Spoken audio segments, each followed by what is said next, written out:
Bike والا cycle والا bike پر آتا ہے جو ٹہرا بیٹھ جاتا ہے. اس کو کیا ہوا بھائی؟ بائک پر آ گیا، بائک پر. یہ ہضم شکتی چھوٹی ہو گئی. یہ سمجھنے کی محنت اس کی ہے کہ ہضم شکتی اچھی ہو جائے. کیا ہو جائے بولو؟ ہضم شکتی. اللہ کی نعمتوں کا دھیان رہے. یہ میرا کوئی کمال نہیں، میرے اللہ کی دہیش ہے، میرے اللہ کی دین ہے. مریاداؤں میں رہیں، ٹائم نہ بدلے، لہجے نہ بدلے، چال ڈھال نہ بدلے. حضرت عمر آدھی دنیا کا راجا ہے، آدھی دنیا کے راجا، لیکن کھانا نہیں بدلا، پہلویش نہیں بدلا، گھر نہیں بدلے کہ ہمیں کوئی چیز نہیں بدل سکتی. یہ چیزوں کو سیکھنے کا نام، یہ مزاج بنانے کا نام تبلیغ کی محنت. تو پھر زندگی آسان ہو جائے گی. اب دیکھو اللہ نے سب سے آسان چیز دنیا میں 2 چیزیں بنائی دین میں. ایک حج کا عمل سب سے آسان ہے. کوئی دعا واجب نہیں، کوئی دعا فرض نہیں. بس احرام کی نیت کرو تو لبیک پڑھ لو تو تم داخل ہو گئے. اس کے بعد کوئی دعا نہیں، واجب میں فرض نہیں، سنت بہت ساری دعائیں. ایک حج کا عمل سب سے آسان.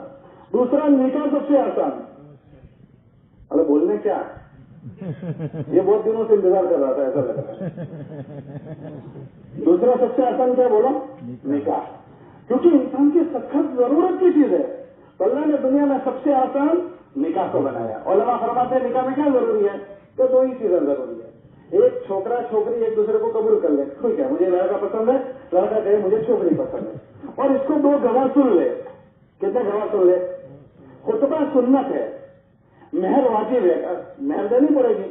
اگر وہ نکی کرنا رہ گئی تو اس کے خاندان کی لڑکیوں کی جو مہر ہوگی وہ دلوا دیں گے. مسجد میں کرنا سنت ہے.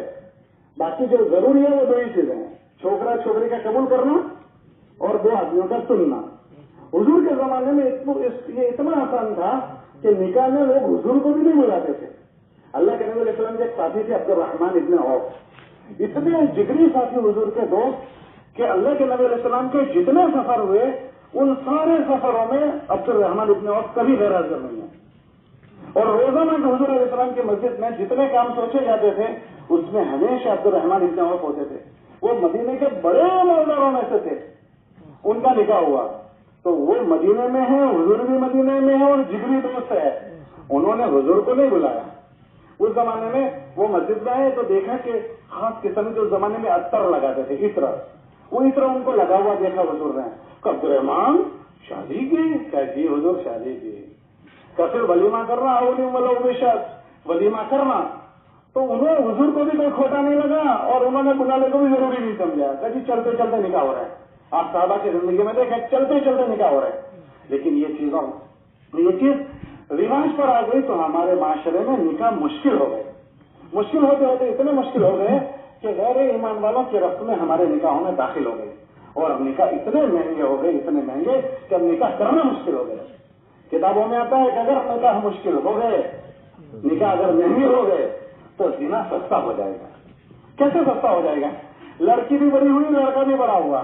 جیسے صبح بھوک لگ جاتی ہے، شام کو بھوک لگ جاتی ہے، ایسے ایک عمر کے بعد اس جسم میں خواہش بڑھتی ہے، جن کی خواہش اٹھتی ہے. اس کے پورا کرنے کی جگہ اگر اس کو نہیں ملے گی وہ کہاں پوری کرے گا؟ وہ کہاں پوری کرے گا؟ تو وہ کہیں نہ کہیں پوری کرے گا. تو زنا عام ہو جائے گا. اگر نکاح مہنگے ہو گئے تو زنا سستا، نکاح مہنگے ہوئے زنا سستا ہو جائے گا. کہ لوگ نکاح نہیں کر پائیں گے مگر اپنی یہ ضرورت حرام کے راستے سے پوری کریں گے.